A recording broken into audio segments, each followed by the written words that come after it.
శ్రీరామ్ తాళపూడి గీతాభవనం ప్రాంగణంలో వెన్నెల్లో సీతారామ కళ్యాణాన్ని ఒంటిమిట్ట రామాలయంలో జరిగే రీతిలో నిర్వహించాలని మహిళా భక్త బృందం నిర్ణయించడం, ఆ కార్యక్రమాన్ని అత్యంత భక్తి శ్రద్ధలతో ఆనంద పారవశ్యంగా విజయవంతంగా పూర్తి చేయడం ఎంతో అభినందనలు అందుకుంటోంది. పరసా టీవీ ద్వారా ఆ కార్యక్రమాలన్నీ మీకు అందిస్తున్నాం, వీక్షించండి.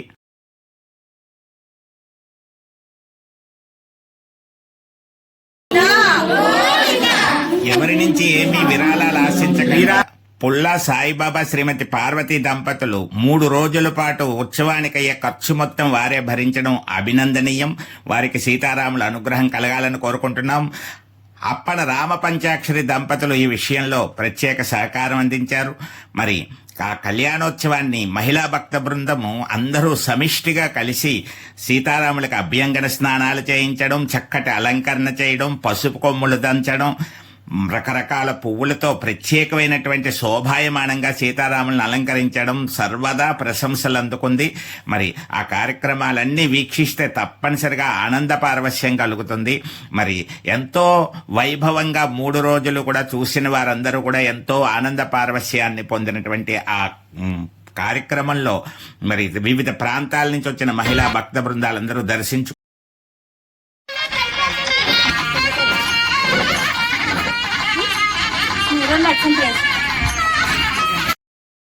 ఆరు బయట వెన్నెల్లో సీతారామ కళ్యాణాన్ని వీక్షించడానికి భక్తజన సందోహం తరలి వచ్చారు. సందు మొత్తం నిండిపోయింది భక్తజన సందోహంతో. శ్రీరామ జయరామ జయ జయరామ నామ ధ్వనితోటి మారుమోగింది. ఇటువంటి మహత్తరమైనటువంటి విశేషమైన కార్యక్రమానికి వ్యాఖ్యాతగా వ్యవహరించే అవకాశాన్ని నాకు కల్పించారు. ఇది ఒక గొప్ప మధురానుభూతి. నా శక్తి మేరకు ఈ కార్యక్రమాన్ని విజయవంతం చేయడానికి ప్రయత్నించాను. ఆ శ్రీరామనాడు కళ్యాణోత్సవంలో వారి కొంగులు ముడివేసి ఆయన ఆనందించారు కాబట్టి దాన్ని బ్రహ్మముడి అని, కొంగుక ముడి వేసి కొత్త దంపతులు అని పాటలో ఉంటుంది. అలా వచ్చి అందరి దగ్గర గోపవరం రామాలయంలో పూజాధికారులు నిర్వహించేటువంటి పరస రవికుమారు సాయిబాబా పార్వతీ దంపతుల చేత ఆ పూజా కార్యక్రమాలన్నీ చక్కగా నిర్వహింపజేశారు.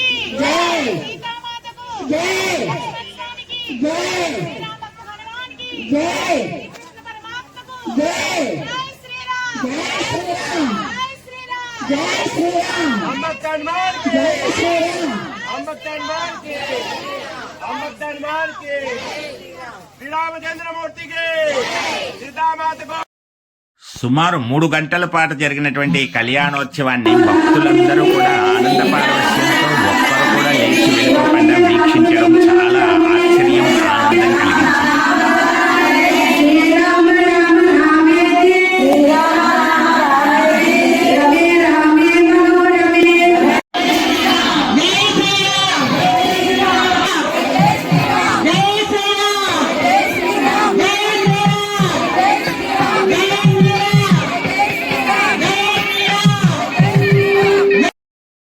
కళ్యాణోత్సవం తర్వాత మరొక విశేషమైన కార్యక్రమాన్ని కూడా తలపెట్టారు.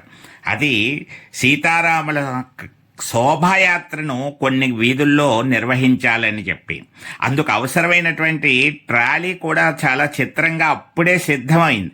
నందిని బేకరీ చిన్నా గారు ఇటువంటి ఉత్సవాల కోసం ఉపయోగపడేటువంటి ఒక ట్రాలీని సిద్ధం చేశారు. ఇంకా ఇది నిర్మాణం రథము టైపులో పూర్తి కావలసి ఉంది. సీతారాముల కళ్యాణ సందర్భంగా ఆ సీతారాములను ఊరేగించడానికి వారు వచ్చి గుమ్మిడికాయ కొట్టి కోష్మాండబలి వంటి కార్యక్రమాన్ని నిర్వహించి రథోత్సవం ప్రారంభానికి చక్కటి శుభారంభాన్ని ఇచ్చి వారి భక్తి ప్రపత్తులను చాటుకోవడం జరిగింది. మరి పుల్లా సాయిబాబా దంపతులు కొబ్బరికాయలు కొట్టడం ద్వారా, అలాగే ఇటువంటి రథోత్సవాలు జరగాలనేటువంటి సంకల్పాన్ని ఎప్పటి నుంచో పెట్టుకున్నటువంటి, అందుకు విలువైన రథం ఒక ట్రాలీ లాంటిది కావాలని కోరుకున్నటువంటి మరి పరస రత్నాజీ గారి యొక్క కోరిక కూడా సీతారాములు వాళ్ళ ఇంటి దగ్గర నుంచే ఆ ప్రారంభం జరిగేలాగా నెరవేర్చడం కూడా చాలా విశేషమైనటువంటి విషయం. మరి భక్తజనులందరూ అత్యంత వైభవంగా 1 గంటన్నర పాటు జరిగినటువంటి ఈ శోభాయాత్రలో అందరూ కూడా వీక్షించి తరించారు. మీరు కూడా ఒకసారి వీక్షించి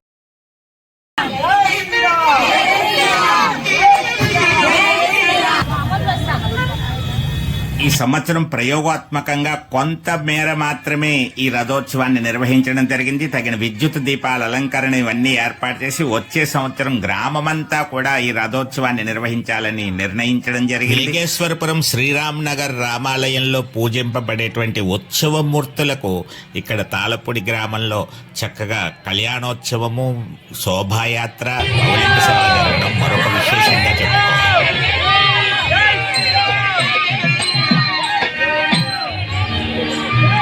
శ్రీరామ్, జై శ్రీరామ్, జై శ్రీరామ్, జై శ్రీరామ్.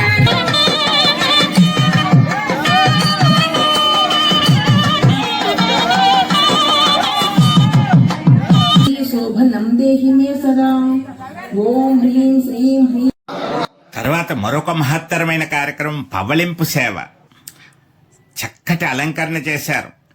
మహిళా భక్త బృందంలో ముఖ్యంగా వసుంధర గారు, వరలక్ష్మి గారు చాలా ప్రత్యేక శ్రద్ధ తీసుకొని సీతారాముల్ని అలంకరించి మిగతా భక్త బృందం సహకారంతో కార్యక్రమాన్ని దిగ్విజయంగా పవళింపు సేవను నిర్వహింపచేయడం అందరినీ ఆనందాపరవశ్యానికి గురిచేసింది. చక్కగా మల్లెపూలతో ఉయ్యాలను సిద్ధం చేసి సీతారాముల విగ్రహాలకు చక్కగా పూజ జరిపించి ఆ మంగళహారతులిచ్చి ఆ తర్వాత స్వామివారిని పవళింపజేసిన కార్యక్రమాన్ని కూడా వీక్షించండి.